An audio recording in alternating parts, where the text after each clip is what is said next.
में चलिए जो सीरीज चल रही है हिस्ट्री का, एंशिएंट हिस्ट्री का, उसमें जो वैदिक कालीन जो समाज था वो हो गया था। तो आज नेक्स्ट है महाजनपद काल और विदेशी आगमन, जैसे ईरानी और यूनानी के आगमन जो हुए थे, तो उस पर आज वीडियो है।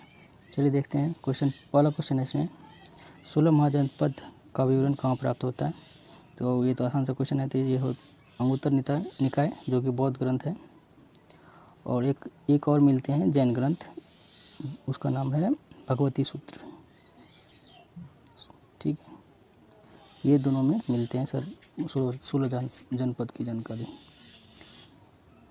नेक्स्ट अब राजधानी देख लेते हैं, जो कि बहुत ही मोस्ट इम्पोर्टेंट है, जो कभी हर एक एग्जाम में पूछा जाता है। एक क्वेश्चन पक्का पूछा जाएगा। एक काशी का हो गया वाराणसी, कौशल का श्रावस्ती, अंग का चंपा, मगध का गिरिब्रिज राजगिरी, वज्जी का कुशीनारा और पावा।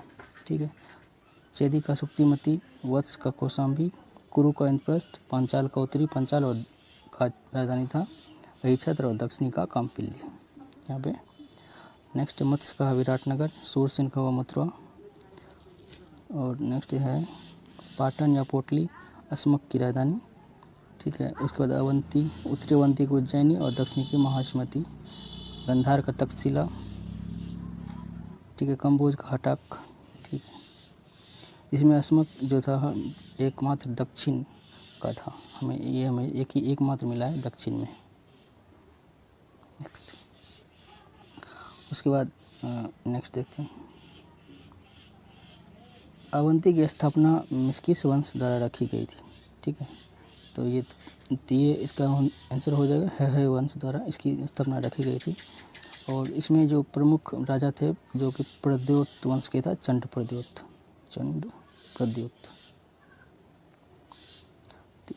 ठीक है, इसी के स्वप्न वासव दत्ता, इसी की बेटी की चर्चा की गई है स्वप्न वासव दत्ता में।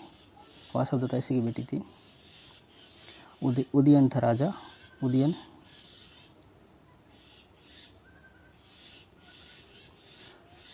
चलिए नेक्स्ट देखते हैं। नेक्स्ट, निम्नलिखित में से कौन सा कथन असत्य है।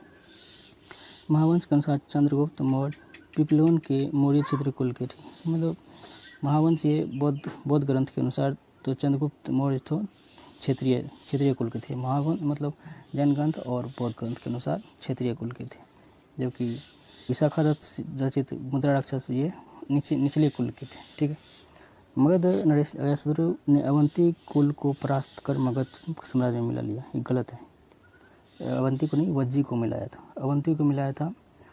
अवंती को शिशुनाग वंश द्वारा मिलाया गया था। ठीक है, तो यही इसका हो जाएगा आंसर, गलत है बी नंबर।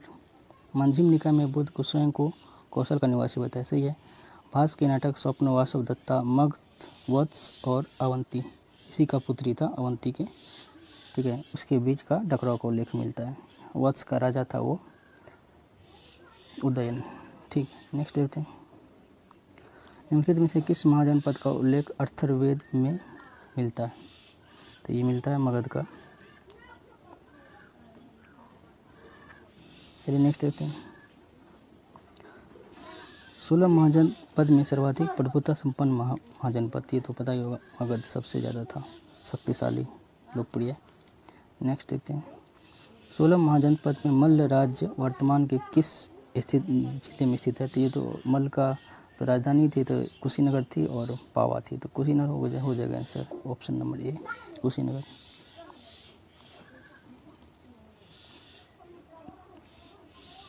चलिए नेक्स्ट देखते हैं। 16 महाजनपद में किन राज्यों की शासन प्रणाली गणतंत्रात्मक थी। तो इसका आंसर हो जाएगा ऑप्शन नंबर सी, वज्जी और मल्ल, ये दोनों का शासन प्रणाली गणतंत्रात्मक थी।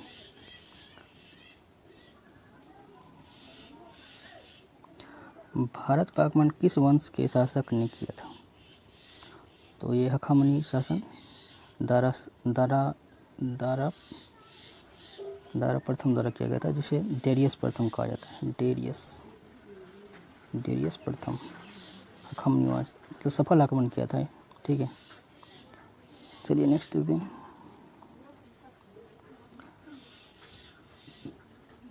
हैं।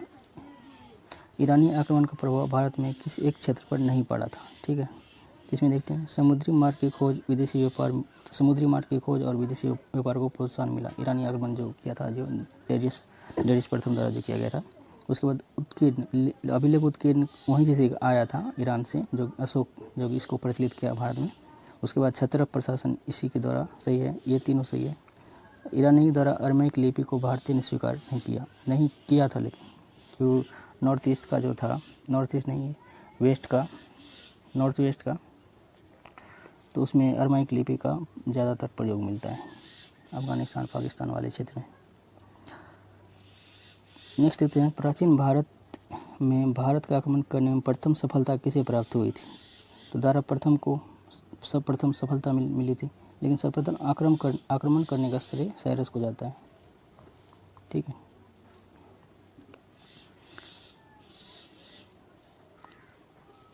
सिकंदर ने तीस्ता युद्ध किस वर्ष राजा पोरस से को परास्त किया था? 326 ईस्वी पूर्व। ठीक है, ये तो पता ही होगा, आसान सा क्वेश्चन। नेक्स्ट, सिकंदर ने झेलम नदी के तट पर किस नगर की स्थापना की? तो झेलम नदी के तट की बात की जाए तो इसमें निकैया नगर और अपने प्रिय घोड़े के नाम पर बुकाफेला नगर की स्थापना किया था। तो ये ऑप्शन हो जाएगा बी और सी, निकैया नगर और बुकाफेला नगर, दोनों का स्थापना किया था सिकंदर द्वारा। नेक्स्ट, निम्नलिखित में से कौन से अभिलेख दारा प्रथम की नहीं है? ये तो बहुत फेमस अच्छा क्वेश्चन है, BBI में रखिए इसको। तो इसमें है बेहिस्तून है, नक्सीरुस्तम है और पर्सिपोलिस। ये गुर्जर अभिलेख नहीं है, ये अशोक का है। ठीक है, बेहिस्तून, नक्सीरुस्तम और पर्सिपोलिस, ये दारा प्रथम का है। चलिए नेक्स्ट देखते हैं, सिकंदर ने जल मार्ग से अपने किसके नेतृत्व में सेना भेजी थी? तो ये तो हर किताब में लिखा हुआ, निरियाकस हो जाएगा इसका आंसर। फिलिप उसके पिता थे। नेक्स्ट देखते हैं, निम्नलिखित में से किस स्थान पर सिकंदर की मृत्यु हुई थी? तो बेबीलोन में 323 ईसा पूर्व में हुई थी इसकी मृत्यु। ठीक है,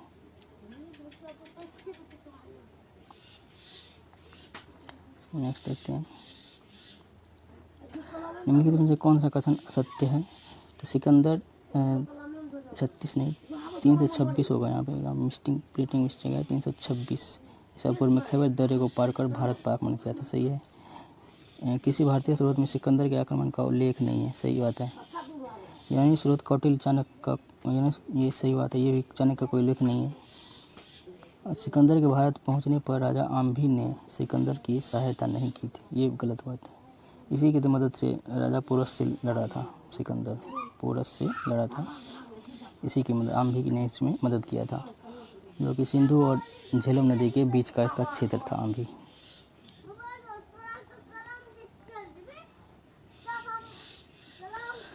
निम्नलिखित में से कौन सा प्राचीन जनपद राजस्थान में स्थित है? BBI बहुत बार पूछा जा चुका है ये क्वेश्चन, पूछने के चांस भी ज़्यादा है। तो ये होगा मत्स्य। इसकी राजधानी राजस्थान में थी, रेगिस्तान में। वैसे रेगिस्तान में तो नहीं माना जाता है, अलवर साइड में थी। नेक्स्ट है, मगध में हर्यक वंश की स्थापना निम्नलिखित में से किसने की थी मगध पे? तो ये किया था बिंबिसार द्वारा। ठीक है, चलिए नेक्स्ट देखते हैं, सुश्रुत ने किस क्षेत्र में अध्ययन किया है? ये शल्य चिकित्सालय। ठीक है, ये इस क्षेत्र में इसने अध्ययन किया। इस क्रम में सुश्रुत ने अपने नाम से संहिता भी चलाया था, संहिता, सुश्रुत संहिता बुक लिखा था। नेक्स्ट करिए, मगध राज्य की आरंभिक राजधानी में से कौन सी थी? तो आरंभिक राजधानी राजगिरी थी, गिरिब्रिज या राजगिरी कहा जाता है उसे। निम्नलिखित में से कौन सा कथन असत्य है? बिम्बिसार के पुत्र अजातशत्रु ने वैशाली के लिए शिव को पराजित किया। सही है, शिव को पराजित किया था ना, कूटनीतिक माध्यम से इसने पराजित किया था उसे। उसके बाद मगध के प्रभुत्व मगध के प्रभुत्व का संस्थापक अजातशत्रु था, ये भी सही है। 475 ईसा पूर्व में अजातशत्रु की मृत्यु के बाद उसका बेटा शिशुनाग राजा बना था। उसका बेटा शिशुनाग नहीं था, उदयन था। यहाँ पे गलत है, शिशुनाग ऑप्शन नंबर, उदयन था उसका, उदयन उदयन दूसरा था, उदयन था इसका बेटा। ऑप्शन नंबर सी गलत हो जाएगा। चलिए नेक्स्ट देखते हैं। उदयन निम्नलिखित में किस धर्म को मानता था? तो ये जैन धर्म को मानता था उदयन, जैन। ठीक है, चलिए नेक्स्ट आगे बढ़ते हैं।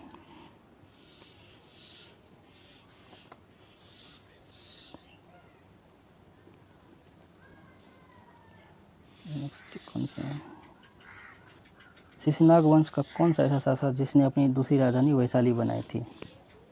तो इसने ही बनाई थी, शिशुनाग ने, क्योंकि उस समय वज्जी संघ थोड़ा ज़्यादा आक्रामक मूड में आ गई थी, तो उस समय इसने दूसरी राजधानी, सेकेंड राजधानी वैशाली को बनाई थी, पाटलिपुत्र से हटा करके।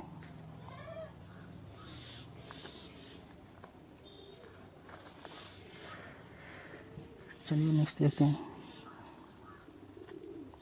निम्नलिखित में से किस शासक को पितृहंता शासक कहा जाता है? तो इसे कहा जाता है पितृहंता शासक कहा गया। तो ये अजातशत्रु को कहा जाता है। सबसे पहले इसने पिता का हत्या किया था, बिम्बिसार का। नेक्स्ट देखते हैं। निम्नलिखित में से किस शासक को सर्वछत्रांतक कहा गया? तो ये कहा गया महापद्म नंद को कहा गया था ये सर्वछत्रांतक। ठीक है, महापद्म नंद की अगर बात की जाए तो इसका सर्वछत्रांतक इसका था उपनाम, और भार्गव भी था, भार्गव। जैसे कि परशुराम कहा जाता है, परशुराम का अवतार भी कहा जाता है, परशुराम का अवतार। और इसके मित्र थे पाणिनि, जिसके द्वारा अष्टाध्यायी लिखा गया था व्याकरण। तो इसके मित्र थे, बहुत अच्छे मित्र, पाणिनि। ठीक है, नेक्स्ट देखते हैं। यूनानी लेखकों को महापद्म नंद को किस नाम से जाना जाता था? तो इसे जाना जाता था अग्रमीज के नाम से। ठीक है, अग्रमीज के नाम से जाना जाता था।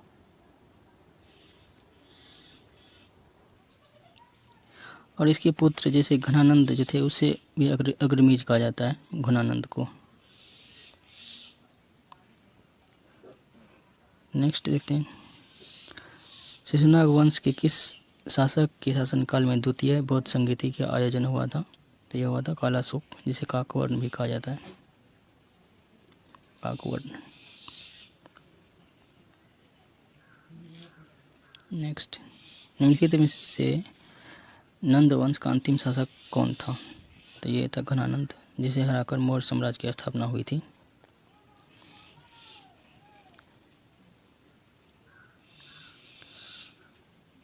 ठीक है, नेक्स्ट देखते हैं।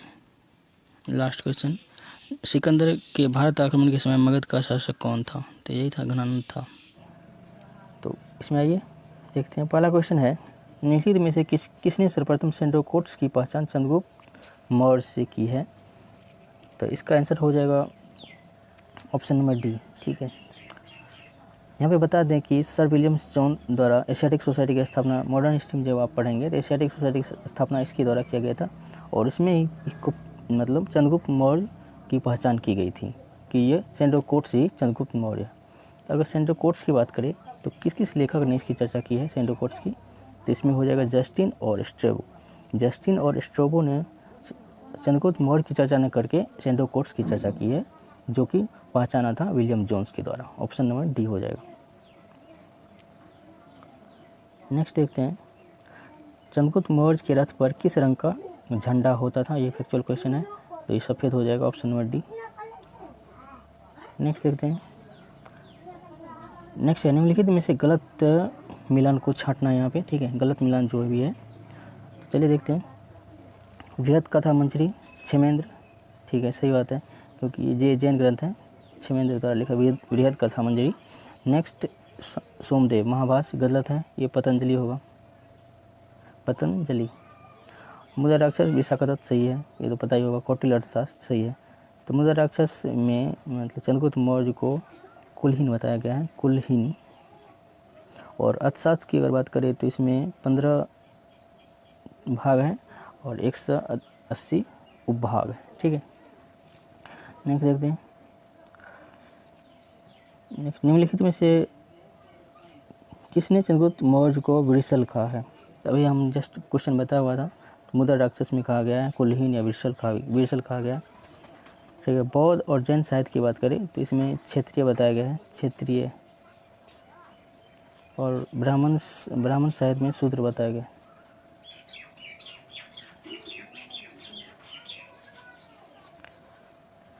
चलिए नेक्स्ट देखते हैं।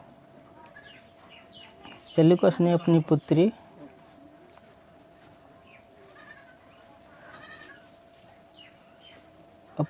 का विवाह चंद्रगुप्त मौर्य से किया, सही है।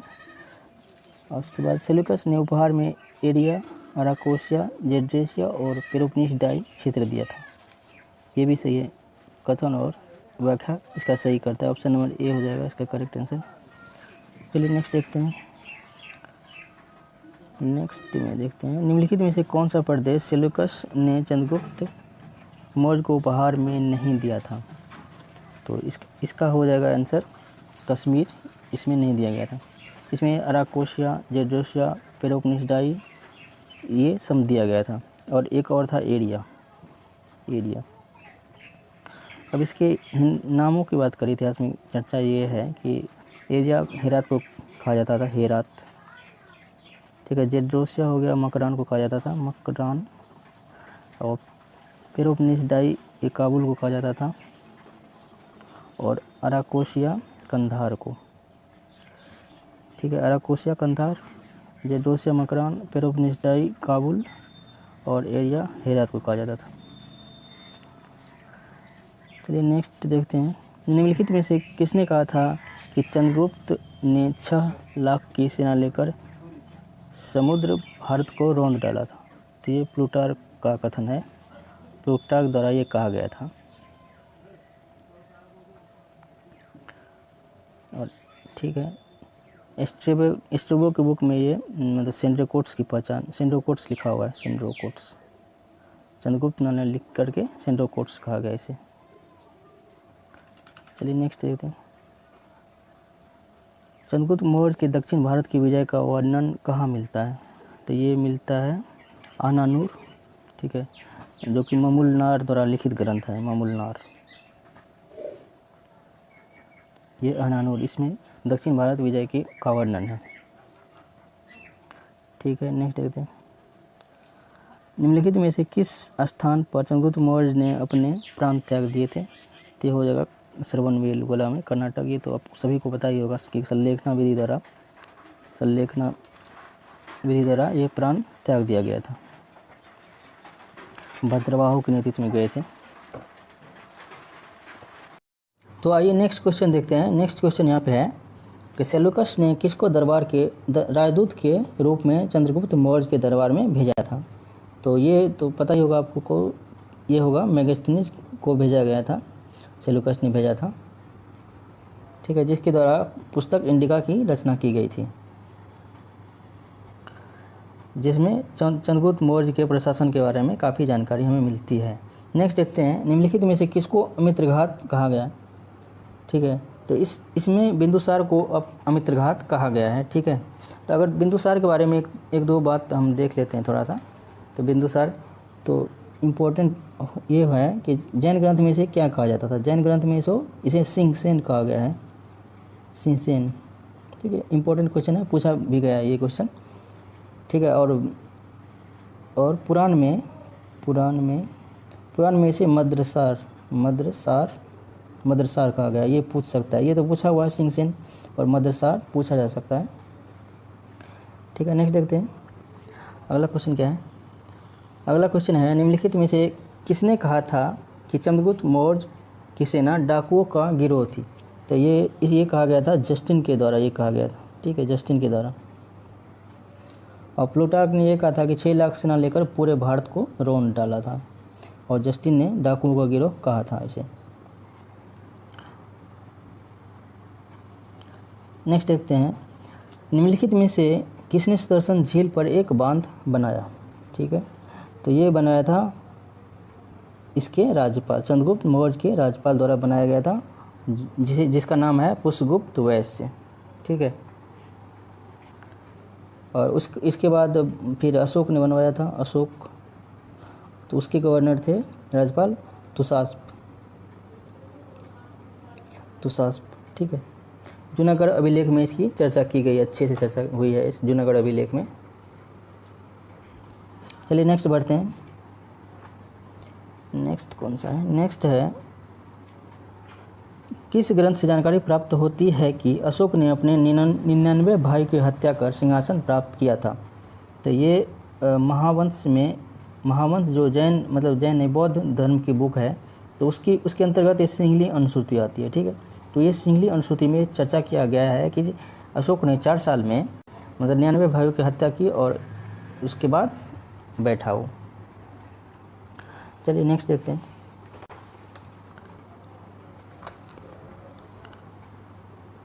नेक्स्ट है, बिंदुसार किस धर्म का अनुयायी था? तो इसका हो जाएगा ऑप्शन नंबर डी, आजीवक संप्रदाय का अनुयायी था बिंदुसार। ठीक है, इसके प्रवर्तक माने जाते हैं आपको मखली गोशाल आजीवक संप्रदाय के। और इसकी मृत्यु जब वो हो गई थी, जब वजी को अजातशत्रु ने जीता था। वजी को जीतने के क्रम में अजातशत्रु ने जब वजी को जीत रहा था, तो उसी क्रम में इसकी मृत्यु हो गई थी, मखली गोशाल की। नेक्स्ट है, बिंदुसार के दरबार में राजदूत बनकर कौन आया था? तो इसका हो जाएगा option number डायमेकस, option number B हो जाएगा इसका। तो इसमें बिंदुसार के बारे में अगर चर्चा यहाँ पर करें तो बहुत ही इंपॉर्टेंट क्वेश्चन ये पूछा जाता है कि इसके दरबार में 2 राजदूत आया था, दो देश के। तो इसमें हो जाएगा पहला तो सीरिया, तो सीरिया का तो हमने बता दिया, डायमेकस जो कि एंटियोकस का राजदूत था। ठीक है, उसके बाद मिस्र का पूछा, एक मिस्र का भी आया था, मिस्र का। ठीक है, तो इसका टॉलमी राजा था, टॉलमी द्वितीय फिलाडेल्फस। ठीक है, उसके राजदूत आए थे टॉलमी सेकेंड फिलाडेल्फस। तो उसके राजदूत थे आपको डायनोसियस, याद रखिएगा डायनोसियस, ये भी आए थे, 2 आए थे, एक आया था डायमेकस और एक आए थे डायनोसियस। डायमेकस थे सीरिया के और डायनोसियस थे मिस्र के। ठीक है, चलिए नेक्स्ट देखते हैं। नेक्स्ट है, अशोक के राज्याभिषेक के पूर्व कहाँ का राज्यपाल था? तो आसान सा क्वेश्चन, ये उज्जैन का राज्यपाल था, जहाँ विद्रोह भी हो चुका था, इसके काल में विद्रोह भी हो चुका था। एक बार जब तक्षशिला का विद्रोह हुआ था, तो अशोक के द्वारा ही उज्जैन से तक्षशिला ये प्रस्थान किए थे और वहाँ पे विद्रोह को इसने दबाया था। नेक्स्ट देखते हैं, निम्नलिखित में से किस अभिलेख में अशोक का नाम मिलता है? तो इसमें हो जाएगा मौस्की में, गुजरा में और उद्गोलन, इस तीनों में मिलता है। इसके अलावा एक और है नेत्तूर में भी इसका नाम अशोक मिलता है, अशोक। ये आप ध्यान रखिएगा, मौस्की, उद्गोलन और गुर्जरा और नेत्तूर, 4 अभिलेख में अशोक का नाम अशोक मिलता है। यहाँ पे अशोक के बारे में एक बहुत ही वीवीआई फैक्ट हम बता देते हैं थोड़ा सा आप, जैसे कि इसका अभिलेख है भब्रू अभिलेख, छोटा वाला भब्रू अभिलेख। उसमें महात्मा बोध के त्रिरत्न की चर्चा है, त्रिरत्न, बुद्ध धम्म और संघ जो होता है बौद्ध धर्म का त्रिरत्न, बुद्ध धम्म और संघ, इसकी चर्चा भब्रू अभिलेख, अशोक के भब्रू अभिलेख में है। उसके बाद और नेक्स्ट एक और बता देते हैं, मास्की अभिलेख में अशोक को बुद्ध शाक्य कहा है, बुद्ध शाक्य कहा गया। ये क्वेश्चन इंपॉर्टेंट है और पूछा भी जा चुका है और पूछ भी सकता है। ठीक है, और पुराणों में तो अशोक वर्धन कहा गया, ये सब तो आपको पता ही होगा। चलिए नेक्स्ट देखते हैं। नेक्स्ट है, कलिंग युद्ध के समय में संबंध में कौन सा कथन आपको असत्य है? यहाँ पे असत्य खोजना है। तो पहला है, अशोक ने राज्याभिषेक के 10वें वर्ष कलिंग पर आक्रमण किया था। तो ये पहला ही ऑप्शन आपको गलत हो जाएगा, क्योंकि 8वें वर्ष किया था। क्योंकि आप जोड़ ही लीजिए ना, 269 प्लस माइनस आप 8 कर दीजिए तो कितना आ जाएगा, 261 आ रहा है। तो 261 में कलिंग पर आक्रमण किया था। आप अगर पढ़े होंगे तो पता होगा, 261 BC में कलिंग पर आक्रमण किया हुआ था। तो ये 8वें वर्ष कलिंग पर आक्रमण इसने किया था। ये गलत हो जाएगा, आंसर हो जाएगा ये। चलिए पढ़ लेते हैं ऑप्शन भी। युद्ध के समय कलिंग पर नंदराज नामक राजा का राज था, सही है। अशोक ने कलिंग पर आक्रमण व्यापारिक दृष्टि से महत्वपूर्ण होने के कारण किया। अशोक के द्वारा जब ये कलिंग पर आक्रमण किया था, इसके 3 कारण थे, 3 या 2 कारण थे। एक व्यापारिक दृष्टि तो था ही, हाथी वहाँ के फेमस होते थे, और उसका ये था कि दक्षिण में पहुँच उसी के माध्यम से था, उड़ीसा के माध्यम से दक्षिण में पहुँच उसका होना था, और समुद्र का भी पहुँच उसी के माध्यम से था, इसलिए उसने अटैक किया था। यहाँ भी लिखा हुआ भी है, हाथियों के लिए प्रसिद्ध था। चलिए नेक्स्ट देखते हैं। अशोक ने अपने किस शिलालेख में कहा कि सभी मनुष्य मेरे बच्चे हैं? तो ये कहा है प्रथम जो है पृथक, ये अलग लिखा गया था, पृथक शिलालेख इसमें कहा गया है, ठीक है। तो इसमें जो है जैसे कि बृहद शिलालेख जो है उड़ीसा में जो है धौली और जौगड़ जो है, धौली जौगड़, तो इसमें 12वां पॉइंट, सब में 14 पॉइंट रहता था, ये तो आपको पता ही होगा। 12वां पॉइंट, 13वां पॉइंट और 14वां पॉइंट जो इसने हटा दिया ये अभिलेख से। क्यों हटाया? क्योंकि वो कलिंग युद्ध का ये जो है जनता को याद नहीं दिलाना चाहता था अशोक, इसलिए इसने प्रथम शिलालेख लिखवाया, और उसमें धौली और जौगड़ में ये प्रथम शिलालेख का चर्चा किया है वहाँ पे। नेक्स्ट देखते हैं। अशोक ने अपने राज्याभिषेक के 10वें वर्ष बोधगया की यात्रा की, ठीक है। उसके बाद अशोक ने अपने राज्याभिषेक के 20वें वर्ष लुम्बिनी जाकर उसे कर मुक्त घोषित किया और इतना वसूल किया, सही बात है, क्योंकि 1/6 से 1/8 कर दिया था। उसके बाद अशोक ने नेपाल की तराई में 2 अभिलेख रुम्नीदेई और निगलवा प्राप्त होते हैं, सही बात है, छोटा अभिलेख। रुम्नीदेई अभिलेख में अशोक ने स्वयं को बुद्ध शाक्य कहा है, ये गलत हो जाएगा, क्योंकि अभी हमने जस्ट बताया था कि मास्की अभिलेख में कहा हुआ है, मास्की में अभी जस्ट हमने बताया था क्वेश्चन में, तो ये गलत हो रहा है, 4 नंबर गलत हो रहा है। तो 1 2 3 इसका आंसर हो जाएगा, ठीक है, ऑप्शन नंबर ए। निम्नलिखित में से किस बौद्ध भिक्षु ने अशोक को बौद्ध धर्म में दीक्षित किया था?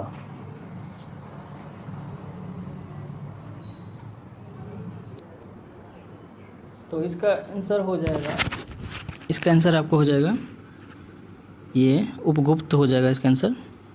बौद्ध धर्म इसने दीक्षा किया।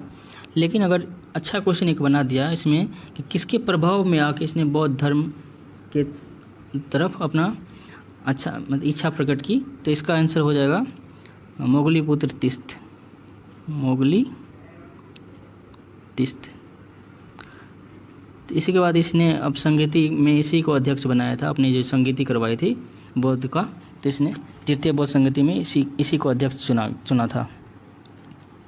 नेक्स्ट देखते हैं, अर्थशास्त्र राजा को परामर्श देता है। ये अर्थशास्त्र में लिखा हुआ है, उसके चाणक्य अर्थशास्त्र में, कि संपूर्ण शक्ति राजा को अपने हाथ में ग्रहण करना चाहिए, ये लिखा गया है अर्थशास्त्र में। चलिए नेक्स्ट देखते हैं। मौर्य काल में शिक्षा का सर्वाधिक प्रसिद्ध केंद्र कौन सा था? तो ये हो जाएगा तक्षशिला, ठीक है, इसका सर्वाधिक प्रसिद्ध केंद्र था तक्षशिला। नेक्स्ट देखते हैं, अशोक ने धम्म की परिभाषा कहाँ से ली है? तो इसका हो जाएगा ऑप्शन नंबर बी हो जाएगा, राहुलोवाद सूत्र से ये लिया है, ऑप्शन नंबर बी। चलिए नेक्स्ट देखते हैं। निम्नलिखित में से अशोक का सबसे एक कौन सा अभिलेख इशिला नामक प्राचीन नगर का उल्लेख करता है? ये मोस्ट इम्पोर्टेंट क्वेश्चन है। तो इसका हो जाएगा ब्रह्मगिरी में ये चर्चा है, इशिला नामक प्राचीन नगर का उल्लेख किया गया है, ठीक है, ब्रह्मगिरी अभिलेख में। चलिए नेक्स्ट देखते हैं। निम्न में से कौन सा एक विकल्प में अशोक के स्तंभों में समान रूप से पाए जाने वाले सही लक्षण दिए गए हैं? तो इसका ऑप्शन हो जाएगा ये पॉलिश तो था ही, और एकाश्म में।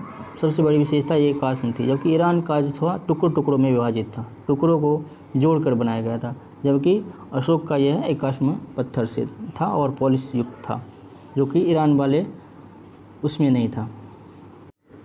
तो आइए नेक्स्ट क्वेश्चन देखते हैं कि यह है कि अशोक के अभिलेखों में एकमात्र अभिलेख जो है लेखक का जो है परिचय मिलता है।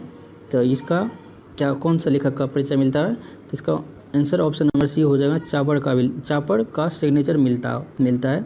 अभी हमने थोड़ा देर पहले ब्रह्मगिरी लघु शिलालेख बताया था, ब्रह्मगिरी, तो इसी में चापड़ के हस्ताक्षर किए हुए हैं खरोष्टी लिपि में।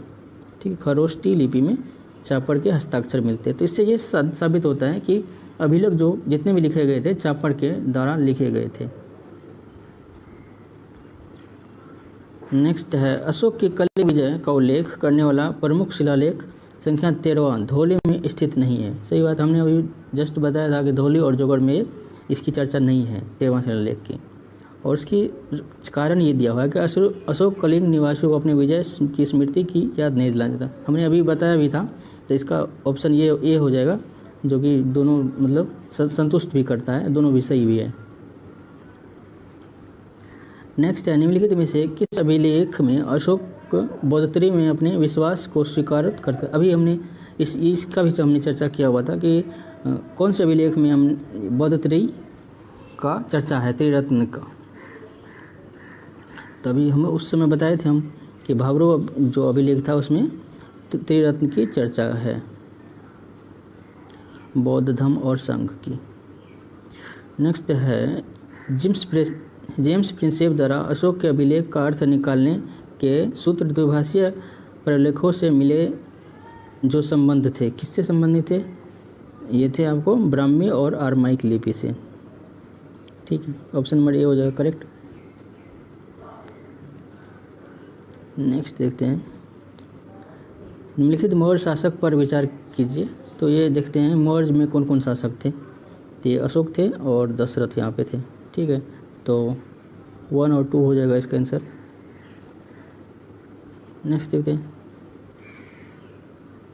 सुदामा का गुफा समर्पित है। तो ये समर्पित है, आजीवक संतों के लिए बनाया गया था अशोक के द्वारा, सुदामा गुफा। तो आइए नेक्स्ट क्वेश्चन देखते हैं। नेक्स्ट क्वेश्चन इसमें है, अशोक ने अपने राज्याभिषेक के कितने वर्ष बाद धम्म महामात की नियुक्ति की थी? तो इसका आंसर हो जाएगा 13 वर्ष के बाद अपने धम्म महामात की नियुक्ति की थी। नेक्स्ट क्वेश्चन देखते हैं,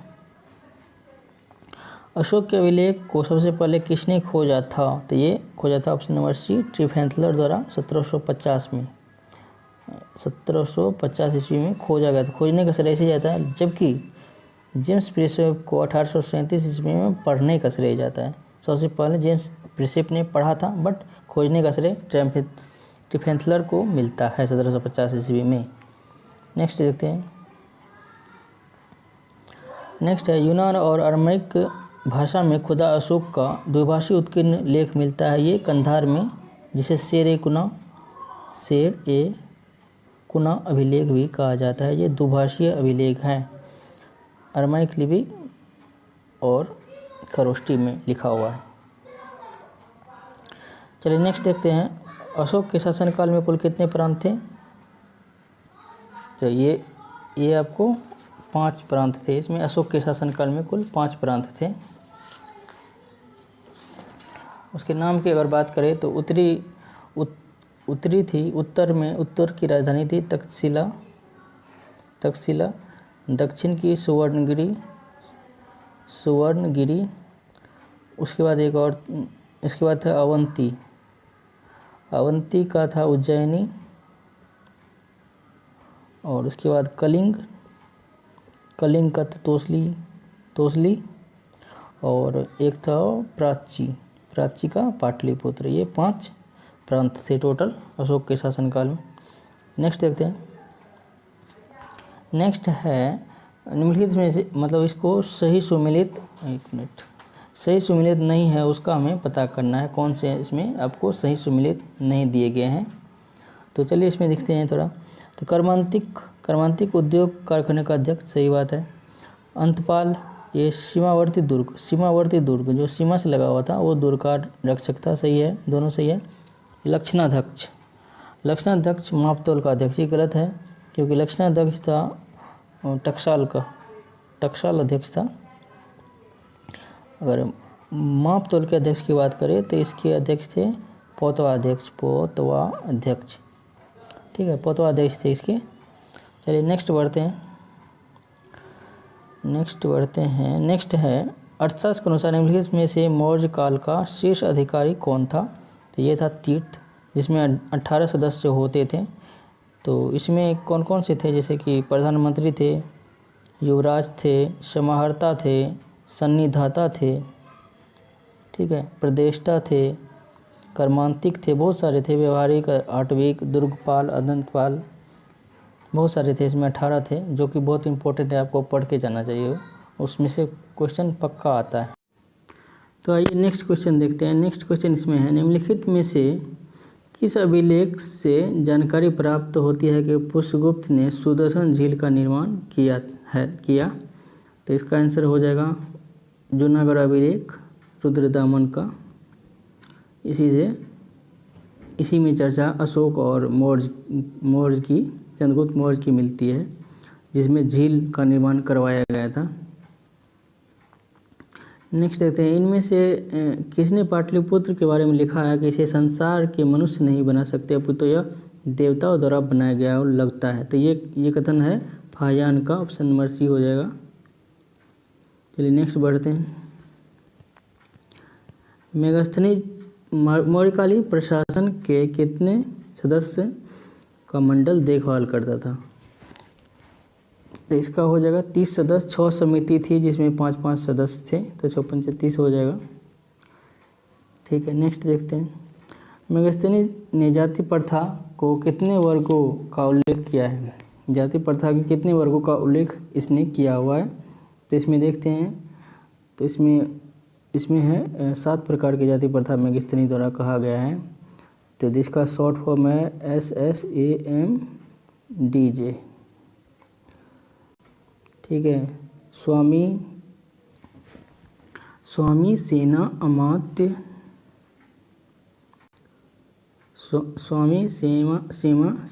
अमात्य और मित्र, और डी से होता है दुर्ग, और जे से जनपद। स्वामी, सेना, अमात्य, मित्र, दुर्ग, जनपद, ये 7 तरह के जाति का उल्लेख किया है, ठीक है।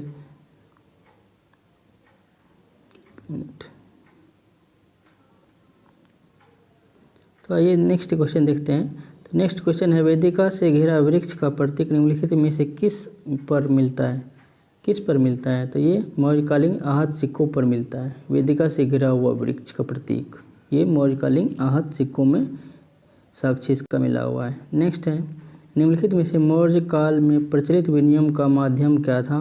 तो ये था पण्य, विनिमय का माध्यम पण्य था, ठीक है।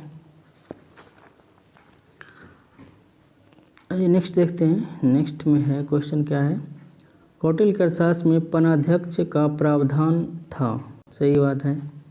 राज बड़े पैमाने पर व्यापार में लगा हुआ था, ये भी सही है। चलिए नेक्स्ट देखते हैं, वह मौर्य शासक जिसने यूनान से अपनी राज्यसभा के लिए दार्शनिक की मांग की थी? तो इसका आंसर हो जाएगा बिंदुसार ने मांग की थी। सूखी अंजीर, मीठी शराब और एक दार्शनिक की मांग की थी, जिसमें उसने भेजा तो था, लेकिन दार्शनिक उसने भेजने से मना कर दिया। नेक्स्ट है, संस्कृत का प्राचीनतम अभिलेख निम्नलिखित में कहाँ से प्राप्त हुआ है? तो ये गिरनार से प्राप्त हुआ है, रुद्रदामन का, ठीक है, जूनागढ़ अभिलेख। नेक्स्ट है, मेगास्थनीज के अनुसार भारत में दास प्रथा नहीं था, यह कथन क्यों कहा गया? यह कहा गया था कि भारत में दास प्रथा का उस पराकाष्ठा पर नहीं थे जैसे उस समय उसने ग्रीस में देखा था। ग्रीस में था मतलब जकड़ा हुआ था, मतलब कैद खाने में कैद रहता था, लेकिन यहाँ पे दासों को बहुत सारी सुविधाएं प्राप्त होती थी, तो उससे लगा कि ये दास हो ही नहीं सकता। नेक्स्ट है, निम्नलिखित में से कौन सा युग्म सही सुमेलित नहीं है? तो इसका एक ए नंबर है 14वां शिलालेख, धम्म के लिए विभिन्न सिद्धांत, ये गलत है। ठीक है, बाकी 7वां सिद्धांत शिला ये सही है। भाब्रू अभिलेख नवीनतम प्रशासन का मिलता है। बराबर की गुफा में मतलब बनवाया गया था अशोक के द्वारा आजीवक संप्रदाय के लिए। ठीक है, इसका आंसर ए नंबर हो जाएगा, ए नंबर। ठीक है, नेक्स्ट देखते हैं। नेक्स्ट है, अशोक के खरोष्ट अभिलेख किन लिपियों में मिलते हैं? तो ये तो आपको पता ही हो, खरोष्टी, ब्राह्मी, ग्रीक और अरमाइक लिपि में लिखे हुए मिलते हैं। चलिए नेक्स्ट है, निम्नलिखित में से किस बात का ज्ञान नहीं होता? मतलब अशोक ने उच्च सरकारी पद पर बौद्ध धर्म के अनुयायी को नियुक्त किया, इसका ज्ञान नहीं होता है, ये गलत ऑप्शन है। ठीक है, नहीं होता, ये इसका ज्ञान कहीं पे भी नहीं लिखा हो, इसकी चर्चा कहीं पे नहीं की गई है कि बौद्ध धर्म के लोगों को सरकारी पद पे नियुक्त किया गया, अच्छे वाले पद पे। नेक्स्ट है, अशोक के अधिकांश लेख पाली भाषा में है, इसका प्रमुख कारण निम्नलिखित में से क्या है? तो इसका क्या है कि वहाँ की जनता, अधिकतर लोगों को ये पाली भाषा अच्छे से समझ में आती थी, इसलिए पाली भाषा में लिखा गया था। नेक्स्ट, निम्नलिखित में से किसमें उन राजकीय अन्नागारों का उल्लेख है जिसकी स्थापना ईसा पूर्व समय में दुर्भिक्ष की विपत्ति से निपटने के लिए की गई थी?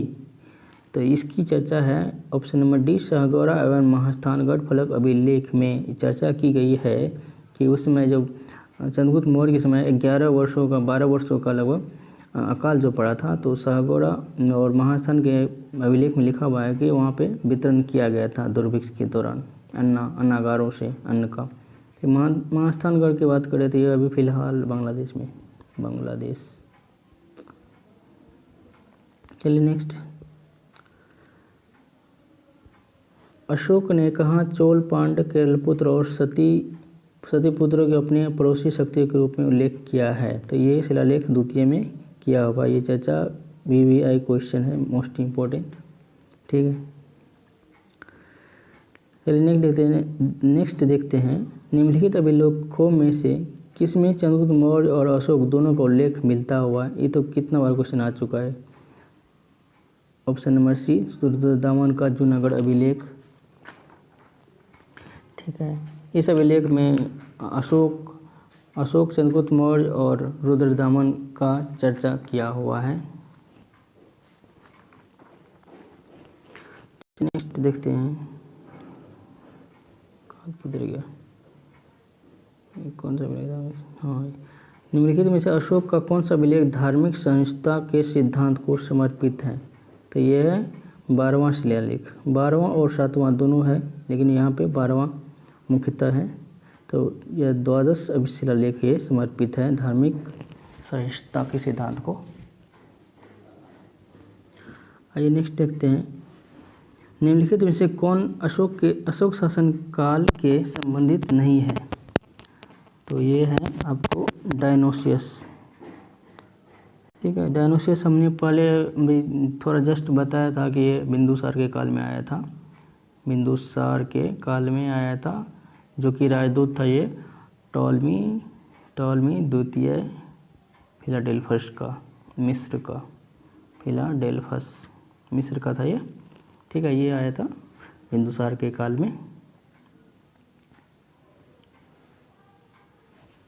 चलिए नेक्स्ट पढ़ते हैं। नेक्स्ट है, अशोक के सारनाथ सिंह शीर्ष स्तंभ के फलक पर प्रदर्शित पशुओं का सही क्रम क्या है? इस पे है हाथी, वृष, अश्व और सिंह। ऑप्शन नंबर ए हो जाएगा करेक्ट। ठीक है, आगे बढ़ते हैं। निम्नलिखित में से किसने जैन के लिए गुफा बनवाई थी? तो ये कलिंग नरेश खारवेल है। खारवेल द्वारा जैन के लिए, अशोक द्वारा तो आजीवक के लिए बनवाया गया था। ठीक है, नेक्स्ट देखते हैं, अशोक का कौन सा शिलालेख 5 यवन राज्यों में धर्म प्रचारक को भेजने का वर्णन करता है? तो ये अशोक का कौन सा शिलालेख 5 यवन राज्यों में धर्म के प्रचारकों को भेजने के लिए वर्णन करता है? तो इसका आंसर हो जाएगा, इसकी चर्चा आपको की गई है 13वां शिलालेख में। ठीक है, अच्छा, 5 यवन राजा के बारे में चर्चा मिलता है। उसका नाम अगर हम बता दें तो उसका नाम क्या क्या था, देख लेते हैं।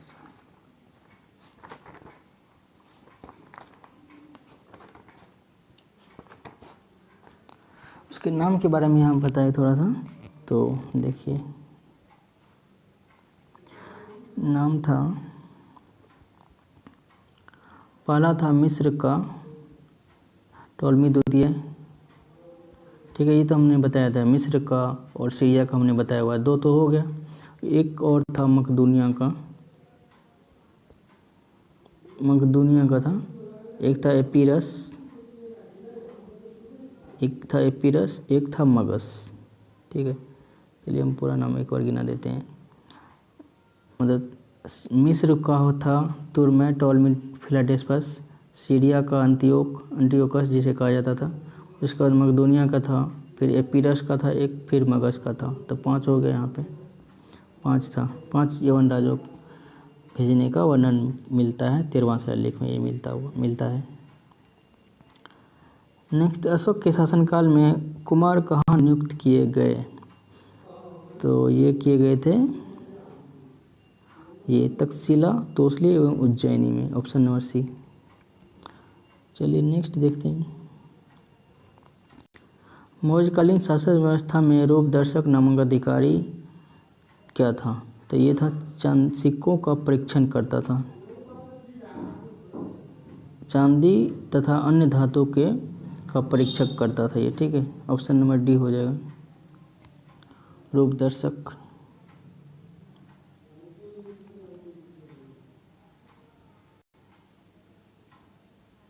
एक मिनट जरा इसको देख लेते हैं थोड़ा सा।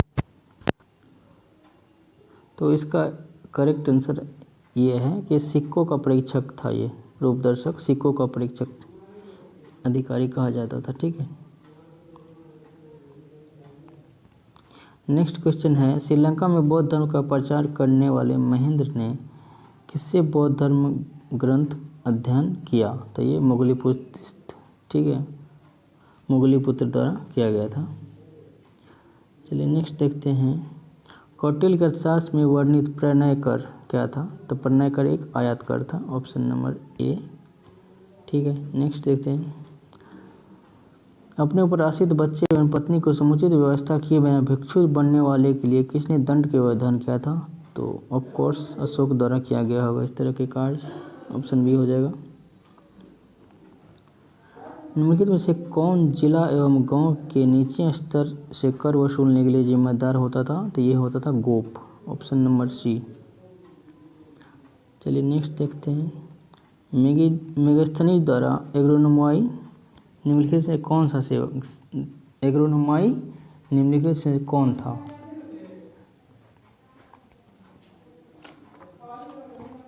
तो ये था नगर का अधिकारी, प्रशासनिक अधिकारी नगर का एग्रोनोमाई कहलाता था। इसका एग्रोनोमाई की अगर चर्चा करें तो ये जो लिखावट से ही पता चलता है कि इसकी चर्चा किसने किया होगा, मेगास्थनीज ने किया है इसका चर्चा, मेगास्थनीज। ऑप्शन नंबर आगे देखते हैं,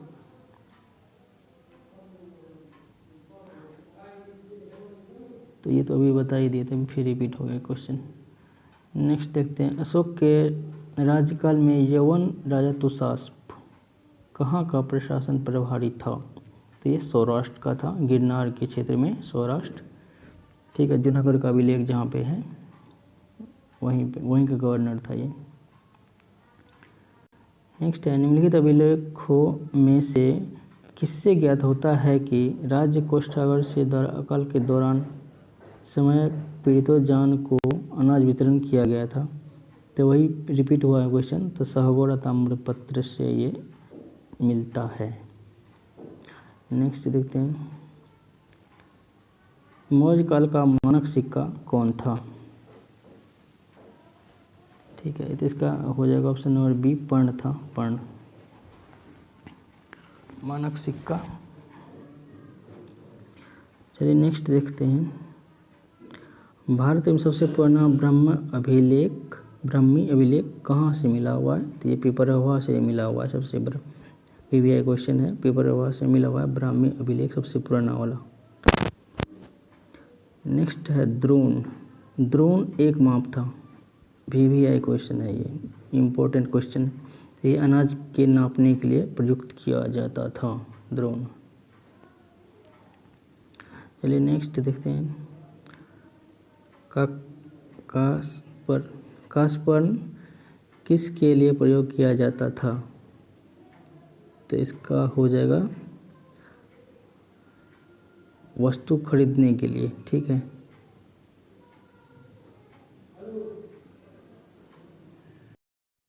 तो आइए नेक्स्ट क्वेश्चन देखते हैं। नेक्स्ट क्वेश्चन क्या है? नेक्स्ट क्वेश्चन है, मौर्य साम्राज्य को अंततः किसने नष्ट किया था? ये तो आपको पता ही होगा, पुष्यमित्र सिंह द्वारा इसको नष्ट किया गया था। नेक्स्ट, भारत का पहला विदेशी इतिहासकार किसे कहा जाता है? तो ये मेगास्थनीज को कहा जाता है। ठीक है, नेक्स्ट देखते हैं, होटल का अर्थशास्त्र कितने अधिकरण में विभाजित है? ये 15 अधिकरण में विभाजित है और ये 180 उसके उपभाग है। उपभाग ये तो हमने बताया हुआ था अभी। नेक्स्ट देखते हैं, आदक मृतक भूमि उसे कहते थे? तो इसका आंसर हो जाएगा ऑप्शन नंबर बी, जिसकी सिंचाई कृत्रिम साधनों से होती थी। ठीक है, चलिए फिर थैंक यू।